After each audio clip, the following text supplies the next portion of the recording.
You know that moment when everything changes. You wake up and the life you knew simply doesn't exist anymore. The pain arrives uninvited, without warning, without giving you time to prepare. And then, when you least expect it, you're on your knees, heartbroken, trying to understand what happened. It's at that moment that the faith that moves mountains begins to be truly tested. Pain doesn't choose its time. It doesn't ask if you're ready. It can come in a phone call in the middle of the night, in a diagnosis you never imagined, in a betrayal that tore your soul apart, in a loss that seems impossible to bear. And when it arrives, it brings with it a deafening silence. You look around and realize that no one sees your tears. No one feels the weight you carry. It's a lonely pain, a faith in difficult times that few understand. Many people talk about faith when everything is going well, when the accounts balance, when health is good, when the marriage is strong. But what about when everything falls apart? What about when you pray and the sky seems like bronze? That's when we discover if our faith is just a comfortable feeling or if it has roots deep enough to survive the storm. True faith in the midst of suffering isn't born in comfort. It's born exactly where you are right now. Perhaps you are experiencing this right now. Perhaps the pain has arrived recently, or perhaps it has been living with you for so long that you no longer remember what it's like to live without it. But I need to tell you something. Faith amidst tears is not weakness. Crying while believing does not diminish your faith. In fact, it may be the beginning of something you never imagined, something that is only born when all seems lost. Because there is a faith that can only be born in pain, a faith that doesn't depend on circumstances, that doesn't need explanations, that doesn't demand immediate answers. It's the faith that is born from pain, and it's unlike anything you've ever known. It's not noisy, it's not performative, it's silent, profound, unbreakable. And if you're going through this valley now, know one thing: God doesn't waste tears. But what do we do when pain encounters precisely that which should sustain us, our faith in God? The hardest part isn't the pain itself. The hardest part is when you cry out and the sky seems empty. You pray with all the sincerity of your heart, but you feel nothing. No immediate comfort, no audible voice, no visible sign. Only silence. And that silence sometimes hurts more than the wound itself. It is in this emotional desert that faith tested in pain reveals its true character. Have you ever been through this? Have you ever felt that God was distant just when you needed Him close the most? I'm not talking about fleeting doubt. I'm talking about that emptiness that makes you question everything. Does He hear me? Does He care? Did I do something wrong? These questions echo in the mind of someone who is suffering, and when faith is tested in this way, many give up, but some remain, and that's when everything starts to change. Let me tell you about a man named Job. You've probably heard of him, but perhaps you never understood the depth of what he went through. Job was an upright man, God-fearing, prosperous, with many children, respected. Suddenly, in a single day, he lost everything. His children died, his possessions were destroyed, his health failed him, and his wife in despair said, "Curse God and die." Imagine the pain of this woman who lost all her children at once. But God's silence continued. Job wept, he lamented, he questioned. But do you know what he didn't do? He didn't let go of God's hand. In the midst of unbearable pain, in the midst of the sores covering his body, in the midst of the incomprehension and judgment of his friends, Job said something powerful. "Though he slay me, yet will I trust in him." Job 13:15. Can you feel the weight of that statement? It's not, "I'll wait because it will get better." It's, "I'll wait even if it doesn't get better." That is suffering and Christian faith in its purest expression. God's silence does not mean absence. It means He is working on a level that our limited vision cannot reach. He is preparing something that our words cannot ask for. When faith is tested in the fire of suffering, it ceases to be theory and becomes survival. And it is precisely in this place, where everything screams for you to give up, that a faith capable of moving invisible mountains is born. Because if God isn't speaking, perhaps it's because He's doing something that words can't explain. Here is one of humanity's oldest questions. Why does God allow suffering? If He is good, if He is powerful, if He loves me, why am I going through this? Many quickly conclude, I must be being punished, and they carry a guilt that is not theirs. But pain, according to the Bible, is much deeper than a simple system of reward and punishment. Jesus Himself made this clear. In John 9, the disciples saw a man blind from birth and asked, Rabbi, who sinned, this man or his parents, that he was born blind? Their question reflected the theology of the time, and of many even today. But Jesus answered with something revolutionary. Neither this man nor his parents sinned, but this happened so that the glory of God might be displayed in him. Pain is not always a consequence. Sometimes it is a stage. Paul understood this in a painful way. He had a thorn in the flesh, something that tormented him, which he asked God to remove 3 times. And do you know what the answer was? My grace is sufficient for you, for my power is made perfect in weakness. 2 Corinthians 12:9. God didn't take away the pain. He redefined its purpose. He transformed a wound into a living testimony that His strength is revealed precisely where we are weakest. The Bible doesn't romanticize suffering, but it also doesn't condemn it as an automatic curse. James 1:2-4 says something surprising. Consider it pure joy, my brothers and sisters, whenever you face trials of many kinds, because you know that the testing of your faith produces perseverance. Let perseverance finish its work so that you may be mature and complete. Do you see? Pain has a purpose from God that goes beyond the present moment. It is shaping something eternal within you. So no, you are not being punished. You have not been abandoned. What you are experiencing may be painful, even unfair, but it is not meaningless. God does not waste suffering. He is not sadistic. He is a redeemer. And when you understand this, when you accept that pain may have a greater purpose that you do not yet see, something begins to be born within you, something that only grows in the dark. But how can something so painful generate something so powerful? There's a mysterious moment in the grieving process. It's when you realize that, even unintentionally, something is changing inside you. It's not that the pain has gone away, it's still there, but you're not the same person anymore. It's when the pain generates a kind of faith you've never had before. It's not a faith that asks for signs, it's a faith that walks in the dark and trusts even without seeing. Do you know what happens when a seed falls to the ground? It dies. It is literally buried, surrounded by darkness, crushed by the weight of the soil. Anyone looking from the outside would say, that seed is finished. But what seems like death is actually gestation.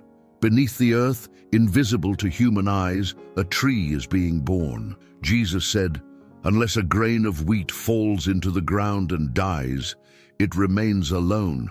But if it dies, it produces many seeds. John 12:24. The pain that strengthens faith works exactly like that. Have you ever noticed that the people with the most powerful stories are those who have experienced the worst pain? Not because they glorify suffering, but because they found God in it. They don't have ready-made answers for everything, but they have a faith that cannot be shaken by circumstances.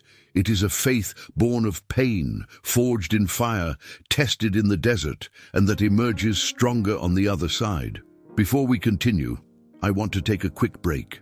If this message is touching your heart, if you feel that God is saying something important to you here, please like this video and subscribe to the channel. This helps us continue bringing this message of hope to people who, like you, are facing their own deserts, and you can be sure God used you to get us this far. Going back. When pain begins to generate faith, you stop asking why and start asking what for. It's a subtle but transformative change. You stop being a victim and become a participant in something bigger. And this faith born in suffering, is not fragile. It's the kind that sustains you when nothing else does. It's the faith that remains in pain, even when everything screams for you to give up. What if I told you that the desert is not a detour, but the path itself? Desert. Just saying that word makes you feel its weight, doesn't it? An arid place, seemingly devoid of life, where the sun burns and thirst suffocates. But the Bible has a curious relationship with the desert. It was in the desert that Moses saw the burning bush. It was in the desert that the people of Israel learned to depend on daily manna. It was in the desert that Jesus overcame temptations. The desert is the place where the faith born in the desert becomes unshakable. Here's the truth that few tell you. God doesn't take you out of the desert quickly because that's where He wants to speak to you. In the desert, there are no distractions. There are no emotional crutches. There is no plan B. It's just you and God. And it's precisely there that you discover who He really is. Not the God of your concepts, but the real God, present, faithful, even when everything around you screams the opposite. Think of Elijah. He had just defeated 450 prophets of Baal. Fire came down from heaven. It was one of the most glorious moments in the Bible. Soon after, he is fleeing, depressed, begging to die under a tree. From the mountaintop to the bottom of the valley in a matter of days. And where does God find him? In the desert. Not with thunder or earthquakes, but with a still, small voice. 1 Kings 19:12. In the desert, the pain that draws one closer to God creates an intimacy impossible amidst the noise. And here's the secret. You don't leave the desert when you want to. You leave when you're ready. When your faith no longer depends on visible blessings. When you've learned to worship even without apparent reason. When you can say, like Habakkuk, though the fig tree does not bud and there are no grapes on the vines, yet I will rejoice in the Lord. Habakkuk 3:17-18. That's trial and spiritual growth in practice. The desert didn't come to destroy you. It came to prepare you for something you don't yet have the emotional and spiritual strength to handle. The faith born in the desert is the only one capable of sustaining mountains of blessings without being corrupted. It's the only one that remains faithful in both abundance and scarcity. And when you emerge, and you will emerge, you won't be the same person. But how can you maintain your faith when everything inside you is telling you to give up? Trusting God is easy when life is going well. But trusting God in pain, that's a different story. Because trusting in pain isn't a feeling, it's a decision. You wake up weak, but you decide to pray. You don't feel God near, but you decide to believe He is. You don't see the purpose, but you decide there is one. That is faith, matured through suffering. Abraham understood this in a way that cuts to the soul. God promised him a son.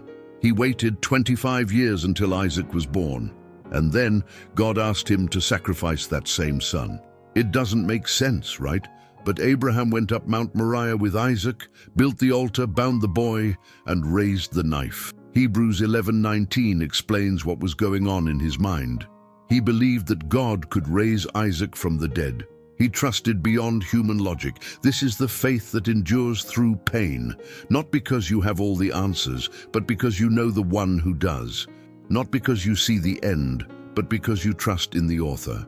Proverbs 3:5-6 perfectly summarized. Trust in the Lord with all your heart, and lean not on your own understanding. In all your ways, submit to Him, and He will make your path straight. I'll be honest with you. There will be days when you wake up and don't feel that confidence. It will seem like you're faking it. But here's the secret. Faith isn't a feeling. Faith is obedience. It's continuing when everything tells you to stop. It's praying when it seems useless. It's praising when your soul is in tatters. Because true faith isn't the absence of pain. It's the presence of God despite it. And the more you choose to trust in the midst of pain, the stronger your faith becomes. It's like a muscle. It needs to be exercised under pressure to grow. God isn't testing you because He doubts you. He's preparing you because he believes in you. He sees something in you that you don't yet see.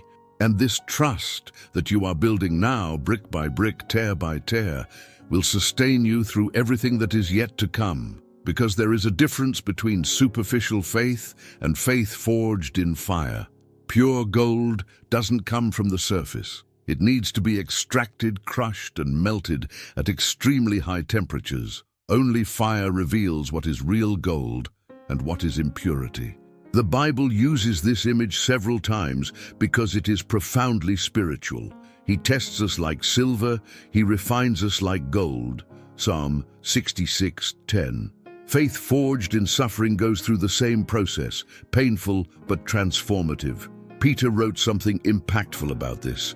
He said, "In this you greatly rejoice, though now for a little while you may have had to suffer grief in all kinds of trials. These have come so that the proven genuineness of your faith, of greater worth than gold, which perishes even though refined by fire, may be demonstrated." 1 Peter 1:6-7. Christian faith in adversity is not only tested, it is refined, purified, made genuine. Think of David. He was anointed king as a teenager, but spent years fleeing from Saul, living in caves, hunted like a criminal. He could have questioned, "God, you promised me a kingdom, but I am living as a fugitive." But it was precisely in those caves that he wrote the most profound psalms. It was in pain that he learned to say, "Even though I walk through the valley of the shadow of death, I will fear no evil, for you are with me." Psalm 23:4. Faith that doesn't go through the fire is fragile. It depends on favorable circumstances. It crumbles at the first crisis. But faith forged in suffering, that is resilient. That is not shaken by rumors. It doesn't panic in the storm. It doesn't give up halfway. It is the spiritual strength amidst pain that is born from those who know God not only in church services, but in the valleys. And here's something many don't tell you. God entrusts this forged faith only to those he knows can bear it. He doesn't give you a burden greater than you can handle with the grace he offers. If you're going through intense hardship right now, understand this: God sees gold in you. He's removing the impurities not to diminish you, but to reveal you in all your glory. But what if the purpose of your pain is greater than your own healing? Here's a truth that will turn your perspective upside down. What if your pain isn't about you? What if God is allowing this pain because through it he will reach someone you don't even know yet? When God works through pain, he's not just healing you, he's preparing you to be healing for others. Joseph understood this. Sold into slavery by his brothers, falsely accused, thrown into prison, forgotten for years. When he finally became governor of Egypt and his brothers found him, he said something extraordinary. "You intended to harm me, but God intended it for good, to accomplish what is now being done, the saving of many lives." Genesis 50:20. Joseph's suffering saved entire nations from famine. This is the faith that transforms pain. It doesn't get stuck on "why me?" It moves on to "for whom?" Your story of pain can be the testimony that stops someone from giving up. Your victory over depression can be the hope someone needs to keep living. Your faith amidst tears can be the most powerful sermon anyone will ever hear. God doesn't waste anything. Paul experienced this firsthand. He wrote, "Praise be to the God and Father of our Lord Jesus Christ, the Father of compassion and the God of all comfort, who comforts us in all our troubles, so that we can comfort those in any trouble with the comfort we ourselves receive from God." 2 Corinthians 1:3-4. You receive comfort not only for yourself, but to share with others. And look at this powerful thing. God could have prevented her pain. He is sovereign. But he chose to allow it because he saw that through it, not despite it, but through it, he would do something eternal. Christian hope in the midst of pain does not deny the reality of suffering, but sees beyond it. It sees the purpose. It trusts in redemption. It believes that every tear is being counted and none will fall in vain. And what happens when that faith encounters obstacles that seem insurmountable? Jesus said, "If you have faith as small as a mustard seed, you can say to this mountain, 'Move from there to here,' and it will move. Nothing will be impossible for you." Matthew 17:20. But here's what many don't realize. The biggest mountains aren't made of stone. They are invisible mountains. Fear, guilt, shame, insecurity, trauma, and the faith that is born from pain is the only one capable of moving them. Because when you survive what seemed impossible to survive, something changes within you. That fear that paralyzed you loses its power. That guilt that held you captive loses control. You look at those inner mountains and say, "I've been through the worst. You no longer define me." That is the faith that overcomes suffering. It doesn't just resist, it conquers. Think of the woman with the issue of blood. 12 years of suffering, 12 years excluded from society, 12 years of doctors who couldn't help. But when she heard about Jesus, something was born within her, a faith of the type, "I've already lost everything. What more do I have to lose?"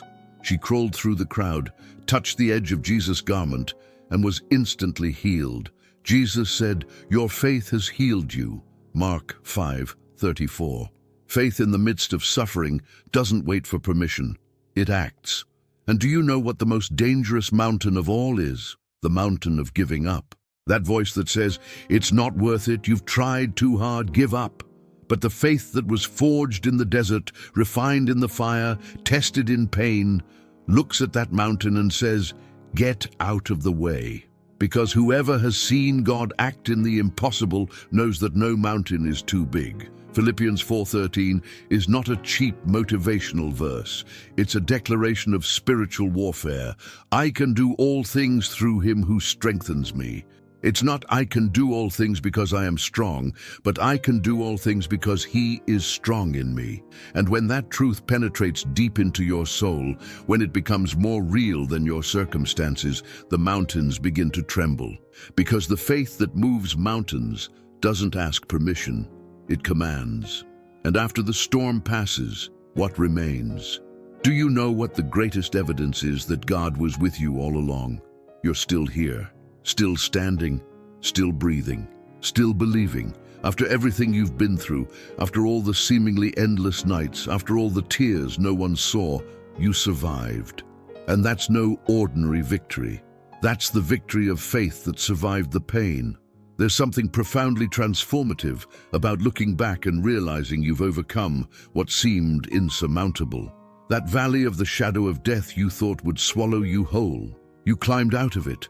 That desert that seemed endless, you crossed it.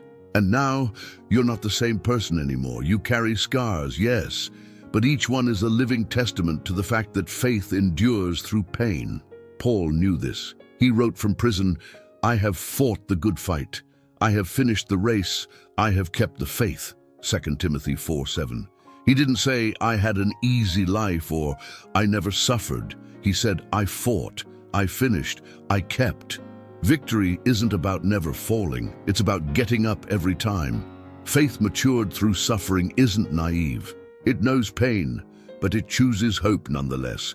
And now you have something precious, a story. Not a story of perfection, but of redemption. Not a story of the absence of pain, but of God's presence in pain. And this story is not just yours. It belongs to everyone who will go through the same valley you went through. Every time you share what you've experienced, you become an instrument of hope. Every time you say, "I know what it's like and I promise there's a way out," you become a ministry. Isaiah 61:3 speaks of this. God gives the oil of gladness instead of mourning, and a garment of praise instead of a spirit of despair. He did not waste your pain. He is transforming it into a testimony. Your faith, born in pain, is now capable of moving mountains, not only yours, but others as well. You have become an answer to prayer for someone who is still in the midst of the storm, because in the end, pain didn't have the last word. So we've arrived here, at the end of this journey that began with pain and ends with purpose. And I need to tell you something that perhaps no one has said yet. The pain didn't break you, it prepared you. It prepared you for a version of yourself that could only exist on the other side of suffering. It prepared you to carry a faith that moves mountains, not mountains of stone, but mountains of the human heart. Do you remember when I said at the beginning that I would save something special for the end? Here it is. The faith that is born from pain is not just about survival. It's about transformation. It's about becoming someone so rooted in God that nothing, absolutely nothing, can uproot you from there. It's about discovering that when you lost everything, you gained what was essential. When you hit rock bottom, you discovered that God was there, holding you. Romans 8:28 promises, and we know that in all things God works for the good of those who love him. It doesn't say that all things are good, it says that God works in all of them, even in pain, even in grief, even in despair. He was working even when you didn't see it. He was building something eternal in you while everything around you crumbled. And now you are here, standing with a faith that no one can take from you. The faith you carry now is dangerous, even to hell, because it's a faith that has already been tested and proven. It's a faith that has already passed through fire and come out as gold. It's a faith that has faced the worst and decided to believe anyway. And when you walk with this faith, mountains move, doors open, impossible things surrender, because God didn't bring you this far to abandon you now. So if you're listening to this and are still in the midst of your pain, keep these words in your heart. What you're experiencing now is not the end of your story. It's the chapter where the hero is being forged. It's where true faith is born. And when you emerge from this, not if, but when, you will look back and understand that God wasted nothing. Every tear watered the seed of a faith too powerful to contain only within you. And now, let me ask you one last question. What are you going to do with this faith that was born from your pain? Because the world is full of broken people who need to know there is hope. People in the same valley you've already crossed. And your story, yes, yours, might be exactly what someone needs to hear today to not give up. Share this video. Leave a comment telling us how God has sustained you. If you're not yet subscribed to the channel, subscribe now, because this is a community of faith, of hope, of people who chose to believe even when everything seemed impossible. And I conclude with the words of Isaiah 41:10, which is the promise that has sustained so many of us. Fear not, for I am with you. Be not dismayed, for I am your God. I will strengthen you, I will help you, I will uphold you with my righteous right hand. The pain didn't break you, it prepared you. And the faith that was born from your pain, that's the faith that moves mountains. Amen.